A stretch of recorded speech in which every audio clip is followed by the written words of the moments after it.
یہ جو اجتماع ہو رہا ہے اس میں اس سال کے اجتماع میں بہت اہم گفتگو ہونے والی ہے انشاءاللہ تعالی، اور یہ طے کیا گیا ہے کہ طلبہ بھی اس میں شریک ہوں گے۔ اس میں درس نظامی کو ہم خاص طور پہ بیان کریں گے کہ درس نظامی میں ریاست سے متعلق، جہاد سے متعلق، خوارج سے متعلق، معتزلہ سے متعلق، روافض، شیعہ، اہل سنت والجماعت، ان کے عقائد کیا ہیں، تو یہ بہت تفصیل سے انشاءاللہ بات چیت ہوگی۔ تو آپ طلبہ کا ہونا بھی اس میں بہت اس کی اہمیت ہے، تاکہ آپ کو بھی پتہ چلے کہ جس درس نظامی کو آپ پڑھ رہے ہیں اس میں لکھا ہوا کیا ہے، اور جو کچھ آپ کے دماغ میں چل رہا ہے وہ کیا ہے۔ ایسے محسوس ہوتا ہے جو ہمارے خیالات ہیں ریاست کے بارے میں کہ نہ ہمیں بخاری شریف کا ہمیں علم ہے، نہ صحیح مسلم کا ہمیں علم ہے، نہ ہدایہ میں جو کچھ ہم پڑھتے ہیں اس کا ہمیں پتہ ہے، نہ شرع عقائد کا ہمیں پتہ ہے، نہ فقہ کا پتہ ہے، نہ اصول فقہ کا پتہ ہے، نہ ہمارے سلف صالحین نے جو اس پر کتابیں لکھی ہیں ریاست سے متعلق، جہاد سے متعلق، مسلح قتال سے متعلق۔ تو ایسے لگتا ہے جیسے ایک مغفلین کا پورا ایک ریوڑ ہے جو کسی نے اس پر چابی بھر دی اور وہ بھاگتا ہی چلا جا رہا ہے اور کسی کی بات سننے کے لیے بھی تیار نہیں۔ تو خیال ہو رہا ہے کہ ان کو بٹھا کر مقید کر کے ذرا صحیح طریقے سے سمجھائیں ان کو۔ اتنا پاکستان میں اتنی بڑی دین کی بہاریں ہیں، اتنے مدرسے، اتنے علماء، اور اتنی قتل و غارت کری، اتنا قتل عام ہو رہا ہے، اور اس پہ اگر آپ بات کریں تو لوگ ناراض ہو رہے ہیں کہ یہ استاد صاحب کو کیا ہو گیا۔ یعنی آپ حیران ہوں گے کہ جن کو اس پہ بولنا چاہیے تھا، جن کو اپنے طلباء کو، کارکنوں کو، اپنے مریدوں کو روکنا چاہیے تھا، وہ خود شریک ہو رہے ہیں، ان کے دماغ میں وہی چیزیں چل رہی ہیں۔ اور جب کوئی بات کرتا ہے کہ اہل سنت والجماعت کا عقیدہ یہ ہے، صحیح بخاری میں ابواب السمع والطاعہ یہ ہے، ائمۃ الجور کا باب ہے، قرب قیامت کی جو علامات ہیں، فتن کا ذکر ہے، اور حکمران اگر غلط فیصلہ کریں تو کیا حکم ہے، صحیح فیصلہ کریں تو کیا حکم ہے، ایک دوسرے کے حقوق کیا ہیں۔ پھر ہمارے درس نظامی میں جو فقہ پڑھائی جاتی ہے، اس فقہ میں اتنے بڑے بڑے ابواب ہیں، وہ کس مقصد کے لیے ہے۔ خاص طور پہ فقہ حنفی کا تو سب سے بڑا اعزاز جو کسی اور فقہ کو نہیں ہے، وہ ایک حضرت امام محمد رحمہ اللہ تعالیٰ نے اور امام ابو یوسف رحمہ اللہ تعالیٰ نے وہ کتابیں تصنیف فرمائی ہیں، جس سے پتہ چلتا ہے کہ ریاست کیسے چلائی جاتی ہے، جہاں بانی کا طریقہ کار کیا ہے، جہاد کے اصول و ضوابط کیا ہیں، جہاد کے شرائط کیا ہیں، حکومت اگر خراب ہو جائے تو اس کا حکم کیا ہے۔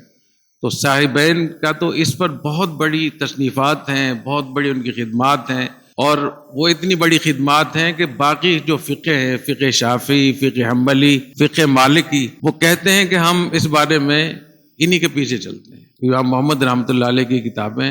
جو اس زمانے میں لکھی گئیں، امام ابو یوسف رحمۃ اللہ علیہ کے جو بادشاہوں کے نام جو کتابیں لکھی گئیں، تو ایسے معلوم ہو رہا ہے کہ ہم نے پاکستان میں جو ہمارے مذہبی طبقہ ہے، مدارس کے لوگ ہیں، ہمیں قرآن حدیث سے بھی بیر ہو گیا ہے، اور اب اپنی فقہ سے بھی بیر ہو گیا ہے، درس نظامی سے بھی ہم لوگ لائے۔ آپ کے درس نظامی کیا ہے کہ کہیں سے کوئی پوسٹ آ گئی فوراً اس کو شیئر کر رہے ہیں، یہ درس نظامی ہے۔ اس کو نہیں دیکھ رہے کہ یہ ہندوستان سے کسی انڈیا نے بھیجی ہے، اصل اس کا منبع کیا ہے۔ تو یہ جو اجتماع ہے اس حوالے سے بہت اس کی اہمیت ہے، اور کوشش کریں گے کہ جو بات بھی ہم کریں اس کی دلیل ساتھ ہو، اس کا حوالہ ساتھ ہو، کتاب کا حوالہ ہو، اس صفحے کی باقاعدہ تصویر دکھائیں، آپ کو ویڈیوز دکھائیں گے جو چیزیں اس میں ہوں گی، اور افغانستان کا ایشو بھی اس میں شامل ہے انشاءاللہ تعالی۔ ایسے ہی اس اجتماع میں جامع رشید کی جو پالیسیاں ہیں جس پہ لوگ بہت اعتراضات کرتے ہیں، اس پہ بھی بہت تفصیل سے بات ہوگی، اور زیادہ وقت ہم لوگوں کو سوال جواب کے لیے دیں گے تاکہ لوگ بات کریں، سوال کریں۔ ہم کوشش کریں گے کہ گفتگو 15 منٹ ہو اور سوال جواب کے لیے 30 منٹ، ڈبل وقت ہو تاکہ لوگ بات کریں۔ اور جیسے آپ حضرات کو پتہ ہے کہ زیادہ تر جو ہمارے فضلاء کرام ہوتے ہیں ان کے سامنے مائک ہوتا ہے، میز ہوتا ہے، تو وہ ماحول جلسے کا نہیں ہوتا بلکہ مکالمے کا ہوتا ہے، بات چیت کا ہوتا ہے، تحقیق کا ہوتا ہے۔ تو اس دفعہ کا یہ جو اجلاس ہے اس میں خاص طور پہ وہ جو ہماری 10 بالعموم تقریباً 10 پالیسیاں ہیں جن کو لوگ اعتراض کرتے ہیں، جو لوگ سمجھ میں نہیں آتی لوگوں کو، تو اس پہ ہم تفصیل سے بات کریں گے انشاءاللہ تعالیٰ۔ کہ اور بھی بہت سارے ایسے موضوعات اس میں ہوں گے جو آپ کی دلچسپی کے ہوں گے۔ پاکستان میں اسلامائزیشن کے لیے کیا کیا مواقع ہیں، تو اس دفعہ ہم وفاقی شرعی عدالت کے ایک بڑے جج کو ہم بلا رہے ہیں جو اس وقت حاضر سروس جج ہیں۔ وہ ہمیں بتائیں گے کہ پاکستان کے دستور کے لحاظ سے، آئینی حوالے سے کیا مواقع ہیں ہمارے طلبہ کے پاس، مدارس کے طلبہ کے پاس، کہ ان کے اندر وہ صلاحیت ہو تو وہ بیوروکریسی میں بھی جا سکتے ہیں، عدالتوں میں بھی جا سکتے ہیں، وفاقی شرعی عدالت میں جا سکتے ہیں، شریعت اپیلمنٹ میں جا سکتے ہیں، وہ سپریم کورٹ میں بھی جا سکتے ہیں، وہاں بہت بڑا کام کر سکتے ہیں۔ تو باقاعدہ میں نے ان کو دعوت دی ہے، انشاءاللہ اس پر بھی کافی بات چیت ہوگی۔ اللہ تعالیٰ عمل کرنے کی توفیق عطا فرمائے اور اللہ تعالیٰ سیکھنے کی توفیق عطا فرمائے۔ بہت سارے لوگ جو